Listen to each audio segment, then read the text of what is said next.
Olá, pessoal! Hoje, então, vamos dar início à nossa segunda aula de cálculo de medicamentos, tá? Nessa segunda aula, pessoal, a gente vai falar um pouquinho sobre gotejamento de soluções, seja o soro em si para uma hidratação ou um medicamento diluído em soro para que seja infundido com o objetivo de tratamento de alguma patologia, tá bom? Mas para a gente falar de cálculo de gotejamento, é importante a gente relembrar uma regrinha de arredondamento. Por quê? Porque quando a gente vai infundir medicamentos e a gente vai calcular o número de gotas por minuto, muitas vezes, quando a gente chega a um resultado final, esse resultado acaba coincidindo com um número decimal. E não tem como a gente calcular gotas em números decimais, não é mesmo? Por exemplo, 22,3 gotas. Como que eu vou calcular esses 3 décimos? Não tem como eu calcular. Eu preciso de um número inteiro. Por isso a gente usa a regra de arredondamento.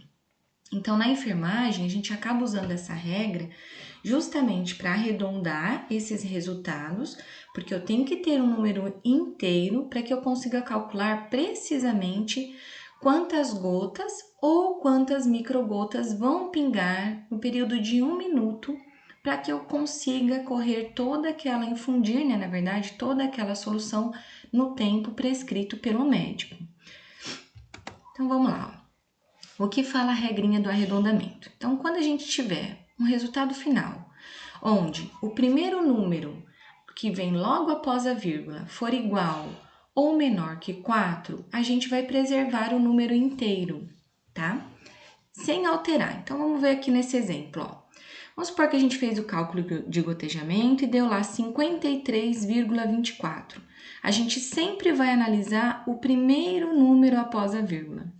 Nesse caso, o primeiro número após a vírgula é o número 2. Então, 2, é menor que 4. Não fala, a primeira regra não fala que se todo número após a vírgula for menor ou igual a 4, a gente preserva o número inteiro? Qual que é o número inteiro? Lembra da nossa aula anterior? Que eu falei que tudo que vem antes da vírgula é número inteiro? Então, o meu número inteiro aqui, deste número decimal, é 53. Como deu 2 depois da vírgula, que é menor que 4, eu vou preservar o número 53.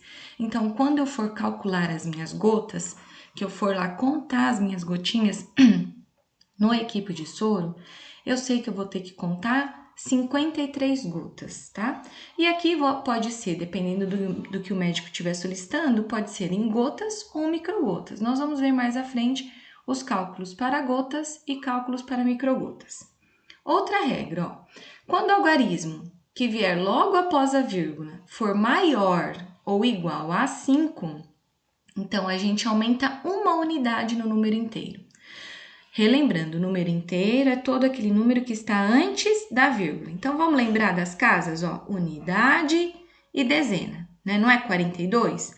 4 é a mesma coisa que 40, porque ele está na casa da dezena, e 2 é 2 mesmo, porque ele está na casa das unidades.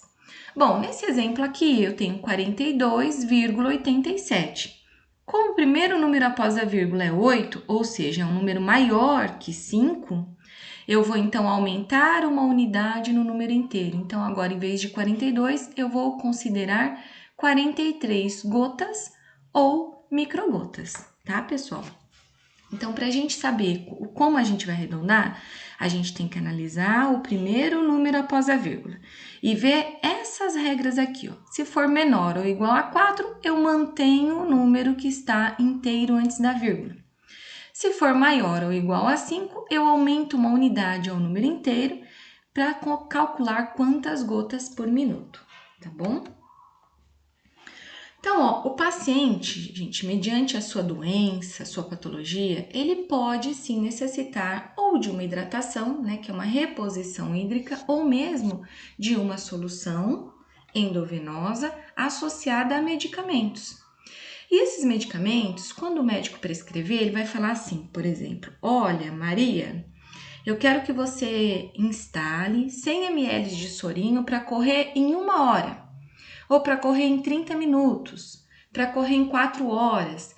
Então, tudo vai depender da necessidade do paciente naquele momento e do volume que vai ser infundido. Associado a isso, qual que é o objetivo daquele tratamento? Então, o médico quer que aquele medicamento corra contínuo, então é um soro que vai ficar 24 horas, vai correr sem parar, ou o médico quer que aquela medicação corra em tempo determinado, seja esse tempo em horas ou em minutos.